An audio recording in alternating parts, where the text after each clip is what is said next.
nijalie, shetani asinjaribie, na ulichonipangia maishani kitimie.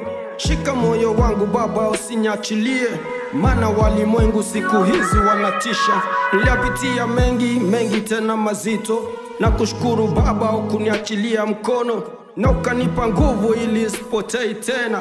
Sina cha kukupa Baba, nasema amina.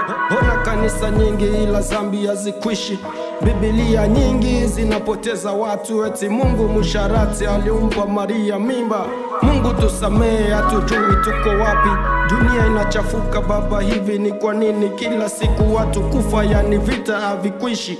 Nchi zenye vita zote zinulie mkono, waliobaki wa yatima wajane wape moyo. Dunia yako imechafuka, kila siku twachukizana, shetani amesimama, twahitaji msaada wako, sisi ni wanako. Baba mwenye huruma, tushike mkono. Napata fursa ya kuongelea kwenye mziki, kuhubiri siwezi, na maanisha ni kipaji. Tunampatia nguvu, kwa nini ushetani? Tunamsahau Mungu, maovu yanakuwa mengi. Unashusha mwenzako kila yakifanyikiwa, unakwenda kwa waganga, kazi yako kurogana. Unakesha baa kwa kufanya umalaya, yote Mola na yaona, kiyama tutakutana.